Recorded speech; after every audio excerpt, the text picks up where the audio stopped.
Un scrutin très incertain aujourd'hui en Grande-Bretagne. Soit les travaillistes d'Ed Miliband l'emportent et la question du maintien du Royaume-Uni dans l'Union européenne ne se posera pas. Soit ce sont les conservateurs du Premier ministre David Cameron qui gagnent. Et alors il y aura d'ici 2017 un référendum sur la sortie de l'Europe.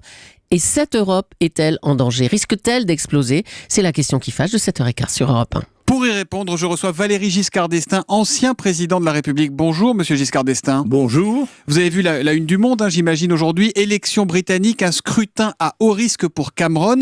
Est-ce que le titre exact ne serait pas plutôt un scrutin à haut risque pour l'Europe ? Ce n'est pas directement un vote sur l'Europe. Il ne faut pas se tromper. C'est un vote classique. Les Britanniques élisent leurs députés. Et la première conséquence, ce sera d'avoir un nouveau gouvernement pour la direction des affaires britanniques. Si la droite gagne, le Premier ministre sortant, Cameron, a dit qu'il y aura un référendum sur la sortie de l'Europe d'ici 2017. Est-ce que c'est toute l'Union européenne qui sera menacée, selon vous ? La sortie ne pose pas de problème politique. C'est assez simple.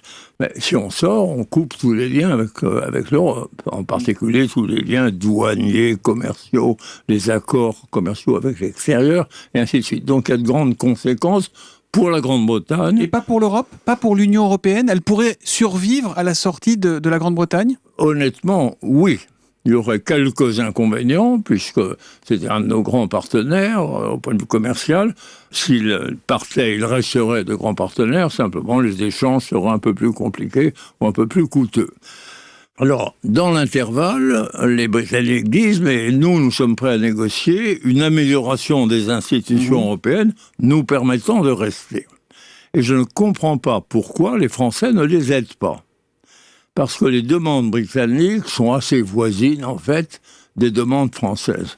Vous, l'ancien président, un des fondateurs de l'Union européenne que l'on connaît aujourd'hui, est-ce que vous diriez que passer par un référendum, que le simple fait de poser la question est une faute politique de la part de Cameron ? C'est pas une faute politique, mais à mon avis, c'est une manœuvre inopportune. Il n'aurait pas dû le faire. Je pense que d'abord, annoncer un référendum 2 ans à l'avance, pourquoi ? Et d'autre part, comme vous le dites vous-même, ça n'est pas une question de référendum. Parce que comment un citoyen britannique de la base peut-il se faire une opinion sur l'avantage ou l'inconvénient de rester dans l'Union européenne ? D'ailleurs, si vous prenez les sondages... Ça, c'est le principe du suffrage universel direct. Oui, mais qui porte sur des sujets plus petits. On peut dire vous choisissez un député, vous choisissez une loi, et ainsi de suite, mais pas un grand système. C'est une question trop compliquée pour être simplifiée par un référendum. Et vous n'avez pas le sentiment, Valéry Giscard d'Estaing, que l'Europe est en train de devenir le souffre-douleur des peuples ? C'est toujours la faute à Bruxelles, c'est toujours la faute à l'Europe. Depuis longtemps, c'est pas nouveau, n'est-ce pas ? L'Europe, enfin les pays européens ont été gagnés depuis quelques années par une maladie électorale. C'est-à-dire que les dirigeants, partout, y compris chez nous d'ailleurs, n'ont comme idée que leur réélection. Pour se faire réélire, comme ils n'ont pas de très grands résultats parce qu'on est en période de crise et de chômage, il faut qu'ils expliquent pourquoi les choses vont mal. Comme ils ne peuvent pas dire « c'est ma faute », ils disent « c'est la faute de l'Europe ». Donc ça a développé un sentiment électoral anti-européen qui est tout à fait inexact et en tout cas tout à fait simplifié. Et ça, c'est de la responsabilité des hommes et des femmes politiques ? Ou est-ce que c'est aussi à cause des instances, de la Commission de Bruxelles, la technocratie, de son incapacité à donner envie et à faire rêver ? À mon avis, l'intégration européenne, si elle était portée par des leaders, serait approuvée par les pays de la zone euro. Il manque de leaders européens aujourd'hui. Est-ce que François Hollande est un bon leader européen aujourd'hui ? Il n'est pas leader européen. Je le regrette d'ailleurs. Nous n'avons plus en Europe aucune fonction importante. Dans toutes les grandes institutions européennes, il n'y a plus un président français. La Banque, c'est un Italien. Le Parlement, c'est un Allemand. Le Conseil, c'est un Polonais. Il n'y a plus de Français. Je ne comprends pas que le président de la République française, sur la durée de sa gestion, n'ait pas imposé qu'il y ait au moins un Français dans un de ses postes. Est-ce que vous êtes déçu, Valéry Giscard d'Estaing, par cette Union européenne telle qu'elle est aujourd'hui ? Est-ce que c'est l'Europe pour laquelle vous vous êtes tellement battu ? C'est l'Europe pour laquelle je me suis tellement battu et qui est seulement en panne. Elle n'est pas détruite. Or, aucun système politique ou social ne peut vivre s'il n'a pas devant lui un objectif. Or, pour l'instant, il n'en a pas. Si vous interrogez quelqu'un, et si vous dites quelle est l'avenir politique de l'Europe, il ne peut pas vous répondre, il n'y a pas de projet.